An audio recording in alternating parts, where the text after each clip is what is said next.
है देने वाला कानून का हम विरोध करते हैं तो इससे बड़ा निंदनीय कुछ नहीं हो सकता है। और जो संविधान को नहीं मानेगा, जो समान नागरिक संहिता कानून को नहीं मानता है, वो विशेष कानून चाहता है तो विशेष कानून वाला चले जाए इस्लामिक देश में। यहाँ शरिया कानून तो है नहीं कि आपको विशेष दर्जा मिलेगा। भारत में रहना होगा तो निश्चित रूप से समान नागरिक संहिता को मानना होगा। तो आपने ये प्रतिक्रिया सुन ली। अब इस पर ज्यादा जानकारी के लिए हमारे साथ अंजलि जुड़ गई हैं लाइव, उनका भी रुख कर लेते हैं। अंजलि, प्रधानमंत्री नरेंद्र मोदी का कहना है कि अब वक्त हो गया है कम्युनल से सेक्युलर पाथ की ओर बढ़ने का, लेकिन इस पर ट्रांसपेरेंसी बढ़ जाएगी, इससे साफ हो जाएगा, पारदर्शिता बढ़ेगी, तो फिर परेशानी क्या है मौलानाओं को?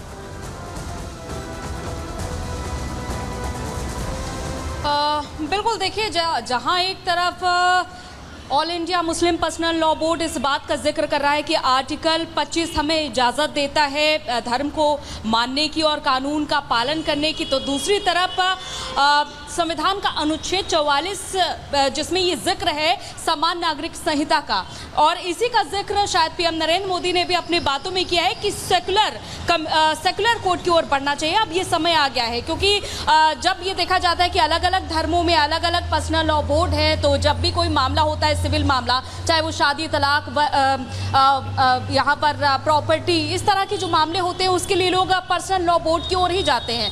तो जाहिर तौर पर अलग अलग नियम होने की वजह से कानून प्रणाली जो है वो प्रभावित होती है, और यही कोशिश है अब केंद्र सरकार की। देश में अगर यूसीसी लागू होता है तो सभी अलग अलग संस्कृति के बीच एक ही नियम लागू हो जाएगा, और इससे सरलता और सुगमता भी आएगी। चाहे वो कोई भी धर्म हो, चाहे वो कोई भी जाति समुदाय हो, इनमें विविधताएं नहीं आएंगी, यानी कि जो निरपेक्षता पाई जाती है वो नहीं आएगा। और इसी बात का पीएम नरेंद्र मोदी ने 15 अगस्त के दिन जिक्र भी किया था। हालांकि इससे all India Muslim personal law board ने नाराजगी जताई है, आपत्ति जताई है कि 1937 में ये एक्ट बना था और इसी वजह से ये एक्ट बनाया गया था कि जो हमारा धर्म है, जो शरीयत कानून है, उसका पालन किया जा सके, जो हमारे अलग अलग नियम है उसका पालन किया जा सके। लेकिन दूसरी तरफ केंद्र सरकार इस तैयारी में है कि सभी के बीच, यानी कि सभी वर्ग समुदाय के बीच सामंजस्य स्थापित करना ही एकमात्र उद्देश्य है, ताकि जो आगे कानून प्रणाली है वो अलग अलग नियम होने की वजह से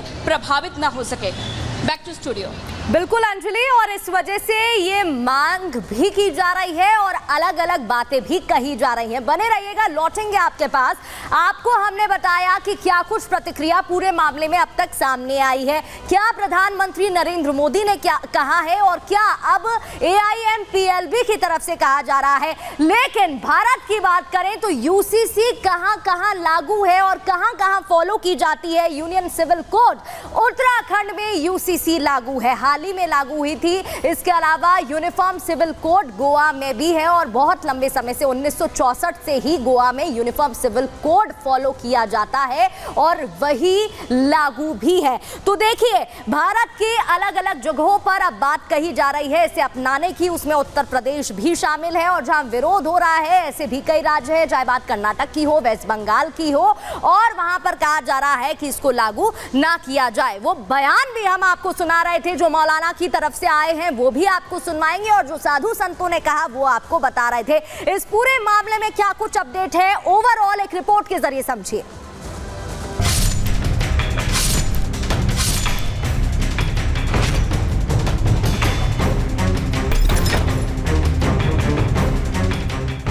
को पीएम मोदी ने लाल किले से सेक्युलर सिविल कोड को देश की जरूरत बताया था। सिविल कोड में सेक्युलर शब्द जुड़ते ही विरोधियों की नींद उड़ गई। पीएम के इस बयान को लेकर विपक्षी दलों ने सरकार को घेरना शुरू कर दिया था। अब all India Muslim personal law board ने बाकायदा बैठक कर सिविल कोड का विरोध किया है। ये कोई पहला मौका नहीं है जब all India Muslim personal law board सरकार और संवैधानिक फैसलों के खिलाफ असंवैधानिक तरीके से आवाज बुलंद कर रहा हो। चाहे 3 तलाक का मसला रहा हो या फिर गुजारा भत्ता का मामला, all India Muslim personal law board ने इन फैसलों के खिलाफ धर्म की दीवार खड़ी करके कुप्रथाओं पर पर्दा डालने का कोई मौका नहीं छोड़ा। सवाल यहाँ ये उठता है कि जब भारत के संविधान ने सभी को एक कानून के दायरे में रहने की व्यवस्था की है, तो आखिर क्यों एक वर्ग को इस पर आपत्ति है। जब देश में सुविधाएं, व्यवस्थाएं और योजनाओं का निर्माण धर्म के आधार पर नहीं किया जाता, तो कानून धर्म के आधार पर किसी को खास प्राथमिकता कैसे दे सकता है। यही वजह है कि लाल किले की प्राचीर से पीएम का यूसीसी को लेकर किया गया जिक्र मौजूदा हालात में और भी जरूरी हो जाता है। Bureau report, Republic Bharat.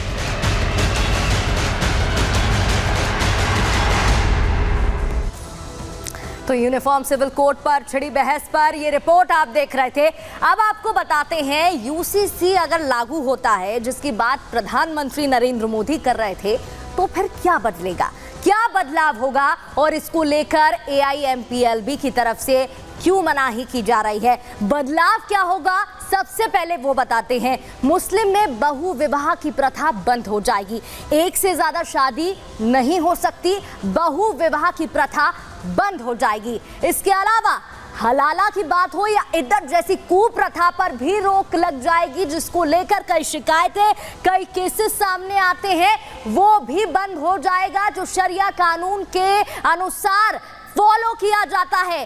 कुप्रथा पर रोक लगेगी। लड़के लड़कियों की शादी की उम्र तय कर दी जाएगी, क्योंकि शरिया कानून के अनुसार 13 साल है और इस पर भी बंद इसको करते हुए इसको बदला जाएगा, अपडेट किया जाएगा। बाल विवाह जैसी कुप्रथा पर रोक लग जाएगी और इसे भी बंद किया जाएगा। संपत्ति का बंटवारे के नियम बदल दिए जाएंगे। जो संपत्ति के बंटवारे के नियम थे उसमें बदलाव किया जाएगा, क्योंकि जब अडॉप्शन का केस होता है या इससे जुड़े जब मामले होते हैं तब आप नहीं संपत्ति दे सकते। इससे जुड़ी जो कई बातें हैं उसमें अपडेट होगा, उसमें बदलाव होगा।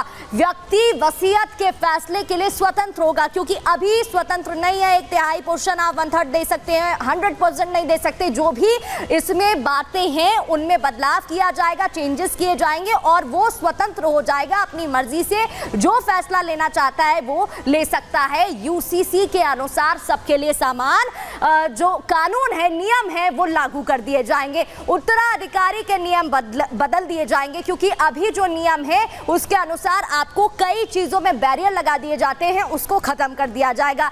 बच्चों को गोद लेने की बात करें तो उसमें भी कई नियम शरिया कानून के तहत देखे जाते हैं, उस नियम को भी बदल दिया जाएगा और उसमें भी कई चेंजेस किए जाएंगे। तो यूसीसी को लेकर अब कहा जा रहा है अगर क्या कुछ बदलाव होंगे, ये हम आपको बता रहे थे। अब आपको जरा राज्य के तहत बता देते हैं कि किस राज्य में क्या राय है और कौन से राज्य में इसको लेकर तैयारी है लाने की, तो कौन से राज्य में विरोध की बात हो रही है। यूनिफॉर्म सिविल कोड की तैयारी किस राज्य में, सबसे पहले उत्तर प्रदेश को लेकर खबरें भी सामने आ रही थी कि वहां पर इसे लाने की तैयारी है।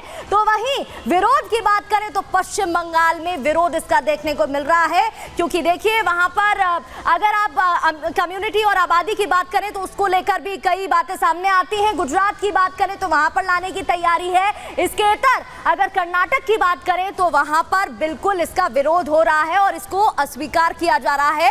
असम की बात करें तो वहां पर लाने की तैयारी है।